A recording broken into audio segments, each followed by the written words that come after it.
ಈ ಪ್ರಕರಣಕ್ಕೆ ಸಂಬಂಧಪಟ್ಟಂಗೆ ಈಗ ನೀವು ಕೂಡ ಹೋಗಿ ಎಲ್ಲೋ ಒಂದ್ ಕಡೆಗೆ ನೀವು ಆಗ್ಲೇ ಒಂದು ಮಾತು ಹೇಳಿದ್ರಿ ಸಹವಾಸ ದೋಷ ಅಂತ. ಈ ಸಹವಾಸ ದೋಷದಿಂದಲೇ ಈ ರೀತಿಯ ಪ್ರಕರಣಗಳಿಗೆ ನಾವು ವಿನಾಕಾರಣ ಸಿಲುಕೊಳ್ಳೋದು ಸಹಜ. ಅದು ಸಿಲ್ಕೊಂಡಿರೋ ಉದಾಹರಣೆಗಳು ಇವೆ. ಈಗ ಕಣ್ಣು ಮುಂದೆ ದರ್ಶನ್ ಅವ್ರದ್ದು ಇತ್ತು, ಆಮೇಲೆ ನಿಮ್ದು ಕೂಡ ಇತ್ತು.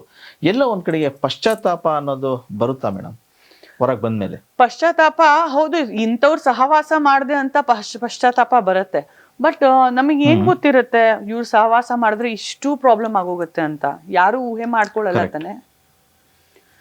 ಕೈಯಿಂದಾನೆ ಮರ್ಡರ್ ಮಾಡಿದಾರೆ ಅಂದ್ರೆ ಆ ಪಶ್ಚಾತ್ತಾಪ ಬೇರೆ. ಬಟ್ ನನ್ನ ಅನಿಸಿಕೆ, ನನ್ನ ಹೇಳಿಕೆ ಮೊದಲನೇ ದಿನದಿಂದ ದರ್ಶನ್ ಅವನವರು ಅವರ ಮನಸ್ಸಲ್ಲಿ ಇರೋ ಜನರಿಗೆ ಕರುಣೆ, ಅಭಿಮಾನಿಗಳಿಗೆ ಕರುಣೆ ಅಥವಾ ಯಾರಿಗಾದ್ರೂ ಕರುಣೆ ಎಷ್ಟಿದೆ ಅಂದ್ರೆ ಅವ್ರು ಸುಮ್ನೆ ಕೈನೂ ಮಾಡಲ್ಲ.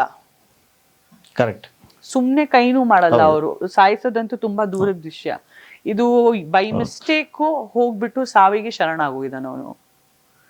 ಅದ್ ಯಾರು ಮಾಡಿದ್ದಾರೆ ಅಂತ ಅದು ಸಮಯನೇ ತೀರ್ಪು ಕೊಡುತ್ತೆ. ಬಟ್ ದರ್ಶನ್ ಅವರು ಖಂಡಿತವಾಗ್ಲೂ ಬರೀ ಕೈನೂ ಮಾಡಲ್ಲ, ಬರೀ ಒಂದು ಒಂದ್ ಫಿಂಗರ್ ಇಂದಾನು ಒಂದ್ ಏಟ್ ಮಾಡಲ್ಲ ಅಂತ ನಾನು ಗ್ಯಾರಂಟಿ ಆಗಿ ಹೇಳ್ತೀನಿ. ಬಿಕಾಸ್ ಅವ್ರ ವ್ಯವಹಾರ ಹೆಂಗಂತ ನಮ್ಗೆ ಎಲ್ಲರಿಗೂ ಗೊತ್ತು.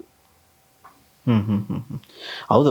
ಅವ್ರ ಪರವಾಗಿ ವಾದ ಮಾಡ್ಬೇಕಾದ್ರೆ ನಾಗೇಶ್ ಕೂಡ ಒಂದಿಷ್ಟು ಹೈಲೈಟ್ಸ್ ನ ಜಡ್ಜ್ ಮುಂದೆ ಇಟ್ಟಿದ್ರು. ಅವರಿಗೆ ಕರ್ಕೊಂಬಂದ್ರು, ಬೈದ್ರು, ಬುದ್ಧಿವಾದ ಹೇಳಿದ್ರು. ಆದ್ರೆ ಅವ್ರಿಗೆ ಊಟ ಕೊಡಿ ಅಂತಂದು ಹೇಳಿ ಹೋದ್ರು ಅನ್ನೋ ಅಂಶನೂ ಕೂಡ ಇಲ್ಲಿ ಇದೆಲ್ಲ ಬಂದು ಅಲಿಗೇಷನ್ಸ್ ಇದೆ, ಏನು ಪ್ರೂವ್ ಆಗಿಲ್ಲ. ಅವ್ರಲ್ಲಿ ನಿಜಕ್ಕೂ ಹೋದ್ರೋ ಇಲ್ವೋ ಅಂತಾನು ಪ್ರೂವ್ ಆಗಿಲ್ಲ. ಈಗ ಅಷ್ಟು ಗಂಭೀರ ಇದ್ದಿದ್ರೆ ಇವತ್ತು ಬೇಲ್ ಸಿಗ್ತಾ ಇರ್ಲಿಲ್ವೇ? ಸುಪ್ರೀಂ ಕೋರ್ಟಿಗೆ ಹೋಗ್ತಾ ಇದ್ರು ಬೇಲ್ಗೆ. ಸೊ ಇದು ಏನಾಗತ್ತೆ, ಅಲಿಗೇಷನ್ಸ್ ಒಂದಾಗಿರತ್ತೆ, ಅದು ಪ್ರೂವ್ ಏನಾಗತ್ತೋ ಅದು ಸಮಯ ತೀರ್ಪು ನೀಡತ್ತೆ. ಅದು ನಾವು ಅನ್ಕೊಳಂಗೂ ಇಲ್ಲ, ನಾವು ಅದ್ರ ಬಗ್ಗೆ ಹೇಳ್ಕೊಳಂಗೂ ಇಲ್ಲ. ಹಿಂಗ್ ಮಾಡಿದ್ರಂತೆ, ಹಂಗ್ ಮಾಡಿದ್ರಂತೆ. ಇದು ಬಹುಶಃ ಮಾಡಿದ್ದಾರೆ ಅಂತ ಅಲಿಗೇಷನ್ ಇದೆ. ಈಗ ನಿಜವಾಗ್ಲೂ ಏನ್ ಪ್ರೂವ್ ಆಗತ್ತೆ ಮತ್ತೆ ಯಾರು ಮರ್ಡರ್ ಅಂತ ಹೊರಗೆ ಬರ್ತಾರೆ, ಅದ್ ಸಮಯನೇ ತೀರ್ಪು ನೀಡುತ್ತೆ.